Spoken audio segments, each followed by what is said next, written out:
हाँ तो दोस्तों, आ गए आप लोग सुनने के लिए एक और हॉरर स्टोरी। हॉरर स्टोरी तो हम सुना देंगे, लेकिन उससे पहले एक काम कर देना। सबसे पहले तो चैनल को सब्सक्राइब कर देना, और दूसरा काम वीडियो पर लाइक फेंक देना। तो चलिए शुरू करते हैं अपनी कहानी। आज बड़े दिनों बाद मुझे काम से जल्दी छुट्टी मिली है। सोच रही हूँ कि रास्ते से कुछ खाना लेके जाऊं अपने बच्चों के लिए। मेरा पति 2 महीनों से काम के सिलसिले से बाहर गया हुआ है। उसकी गैर मौजूदगी की वजह से मेरे बच्चे आजकल दुखी रहते हैं। उन्हें अपने पापा की बहुत याद आती है। इसलिए आज मैंने सोच लिया है कि दोनों बच्चों की पसंद का कुछ ले जाऊंगी। वैसे भी मेरे काम की वजह से मैं भी उन्हें इतना समय नहीं दे पाती हूं। इस वजह से वो मुझसे थोड़ा खफा रहते हैं। मेरी भी अपनी मजबूरियां हैं। मेरी ही वजह से अभी तक घर चल रहा था, क्योंकि मेरे पति की नौकरी में बड़ी दिक्कतें आ गई थी। उसी को निपटाने के लिए वो अपनी कंपनी के हेडक्वार्टर्स गया हुआ है। आज मेरी बॉस अच्छे मूड में थी, तो ना किसी को उसने कुछ डांटा, ना ओवरटाइम करने की बात की। सो मैं काम खत्म करके जल्दी निकल गई। आज का मौसम भी काफी शानदार है, न ज्यादा गर्म न ज्यादा ठंडा। इस मौसम का लुत्फ उठाने के लिए मैंने अपनी गाड़ी के शीशे खोल लिए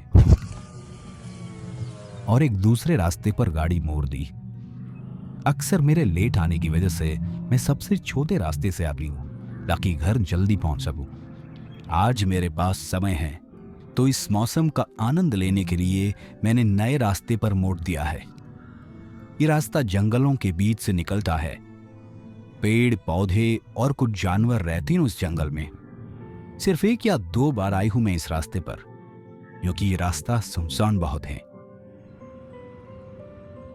यहां अक्सर अगर लोग आते हैं तो बड़े समूह में आते हैं, कभी पिकनिक मनाने या कभी पंछियों को देखने। अकेले यहां काफी कम लोग आते हैं। मैं मौसम और इस रास्ते में इतना खो गई कि अचानक मेरी गाड़ी के सामने एक बिल्ली आ गई और मैंने एकदम से ब्रेक मारा। मुझे लगा कि शायद मैंने समय पर ब्रेक नहीं मारा और वो कुचल गई। मैं भागकर गाड़ी से बाहर निकली हो और देखा वो बगुली सही सलामत है। वो बहुत बुरी तरह कांप रही है। मैंने एक चैन की सांस ली और उसके पास जाकर उसे धीरे से उठाने की कोशिश की। वो बहुत घबराई हुई थी और मेरे पास आने में हिचकिचा रही थी। मैंने धीरे से उसे पुचका कर उठाया और सड़क की दूसरी तरफ छोड़ दिया, और वो धीरे धीरे सहमे कदमों से आगे बढ़ने लगी। मैंने उसे जाते हुए देखा और मैं वापस से अपनी गाड़ी में बैठ गई। मैं खुद भी काफी घबरा से गई थी। अब मुझे ये रास्ते पर ज्यादा घूमने का मन नहीं रहा था। अब मैं बस घर जाना चाहती थी। जब से मैं इस रास्ते पे थी, तब से मुझे एक भी गाड़ी नजर नहीं आई थी, न आते हुए न जाते हुए। पर अचानक मेरी गाड़ी के चलते ही मेरे पीछे एक गाड़ी थी। ना इतनी देर से किसी गाड़ी के आने की आवाज आई, ना कोई गाड़ी पहले नजर आई। न जाने कहां से ये गाड़ी मेरे पीछे मेरे साथ साथ चल रही थी। पहले कुछ देर तो मैंने उसे नजरअंदाज किया और अपनी गाड़ी का रेडियो चला लिया। किसी स्टेशन पे कोई अच्छा गाना नहीं बज रहा था, तो मैंने न्यूज वाले स्टेशन पर रेडियो सेट कर दिया। न्यूज पे हमारे शहर में इस हफ्ते की घटी घटनाओं के बारे में बता रहे थे। तभी मेरे होश उड़ गए। 2 दिन पहले इस रास्ते पर एक औरत की हत्या की गई थी। किसी ने उसकी गाड़ी को रोककर उसका गला काट दिया था। पुलिस ने लोगों को इस रास्ते से ना जाने की चेतावनी भी दी थी, जब तक हत्यारा पकड़ में नहीं आ जाता। हालांकि रेडियो पर इतना विस्तार से कुछ नहीं बताया, पर यह सुनते ही मुझे याद आया कि मैंने कल ही टीवी पर इस घटना के बारे में देखा था और उस औरत की तस्वीर भी देखी थी, जिसकी हत्या इस इलाके में हुई थी। मेरे रोंगटे खड़े हो गए। जब मुझे ये सब याद आने लगा, मैंने अपनी गाड़ी की रफ्तार बढ़ा ली और बाईं तरफ के मोड़ पर घुमा ली। मुझे अब भी थोड़ी उम्मीद थी कि शायद ये इत्तेफाक हो कि मेरे पीछे भी एक गाड़ी थी। अगर किसी को मेरा पीछा करना हो तो उससे भी रफ्तार बढ़ाकर बाईं ओर मोड़ना पड़ेगा। मैंने गाड़ी के बगल के शीशे में देखा तो वो गाड़ी नहीं दिखी।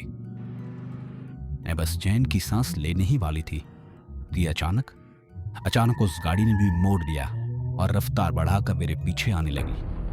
अब मुझे कोई शक नहीं था कि मेरा पीछा किया जा रहा है और यही हत्यारा है। मैं बस उसे गुमराह करके मेन रोड की तरफ निकलना चाहती थी, पर वो रास्ता अब भी थोड़ा दूर था और हत्यारा काफी पास। मुझे कुछ देर तो समझ ही नहीं आ रहा था कि मैं आखिर करूं तो क्या करूं। मैंने गाड़ी के शीशे से उसका चेहरा देखने की कोशिश की, पर मुझे कुछ ठीक से नजर नहीं आ रहा था। ऐसा लग रहा था जैसे कोई इंसान नहीं, कोई काली परछाई स्टीयरिंग व्हील के पीछे को। मैंने थोड़ी और ध्यान से देखने की कोशिश की, पर मैं नाकामयाब रही। बस एक काली आकृति नजर आई। शाम ढलती जा रही थी। पूरे इलाके में बस अंधेरा ही अंधेरा बढ़ता जा रहा था। मुझे गाड़ी चलाते चलाते थकान हो रही थी, पर वो हत्यारा टस से मस नहीं हो रहा था। एक समय पर लगा कि जैसे मैं गाड़ी गोल गोल उसी इलाके में घुमा रही हूं। इतने डर के कारण शायद मैं रास्ता भटक गई थी। मैंने एक लंबी सांस ली और ठान लिया कि उम्मीद नहीं छोड़ूंगी। मैंने ध्यान से उस रास्ते को देखा और ऊपर दिशा और जगहों के नाम वाले बोर्ड को ढूंढा।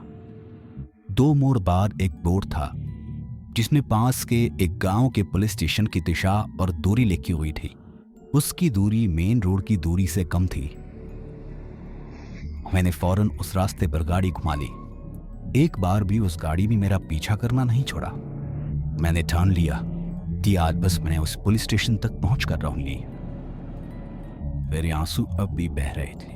मैंने चाहे ही उम्मीद ना छोड़ी हो, पर यह ख्याल कि मेरे पीछे एक हत्यारा हाथ धोकर पड़ा है और मेरे बच्चे अकेले घर में इंतजार कर रहे हैं, ये सब सोचकर मेरे जहन से उनका चेहरा नहीं जा रहा था। मैं बस सही सलामत घर जाना चाहती थी। मैं हर बोर्ड पर नजर रखते हुए आगे बढ़े जा रही थी, अपनी रफ्तार धीरे धीरे बढ़ा रही थी। तभी मेरे को आखिरी बोर्ड दिखा। मैं पुलिस स्टेशन से काफी करीब थी। मैंने अपना पूरा ध्यान सिर्फ और सिर्फ रास्ते पर रखा और बढ़ती चली गई। मेरे दिल की धड़कनें तेज होती जा रही थी। क्या मैं वहां तक पहुंच पाऊंगी या उससे पहले ही इस हत्यारे की चपेट में आ जाऊंगी? मेरे दिल में कई सवाल उठ रहे थे। मैंने अपने आप को संभाला और रफ्तार पूरी बढ़ा ली। कुछ देर बाद मुझे लाल और नीली रोशनी दिखी। मैं पुलिस स्टेशन देख पा रही थी।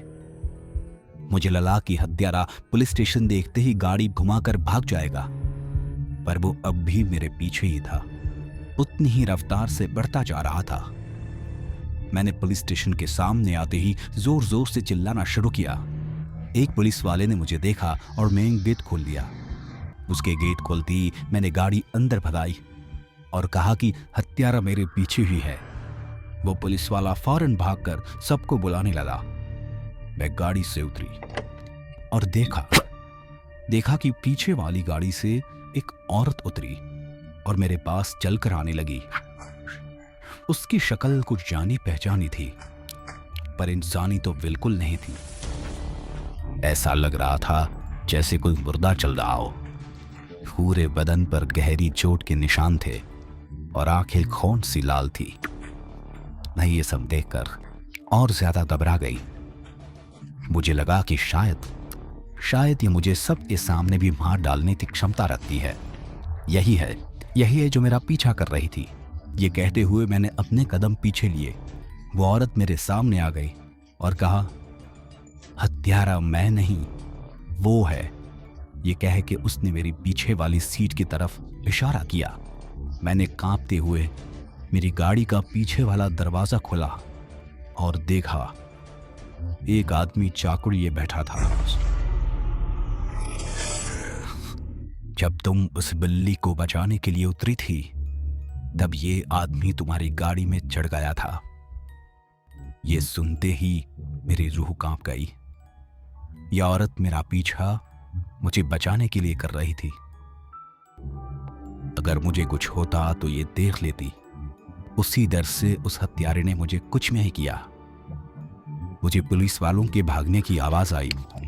मैंने पलटकर उस औरत की तरफ देखा, शुक्रिया बोलने के लिए, पर वो जा चुकी थी, गायब ही हो गई थी।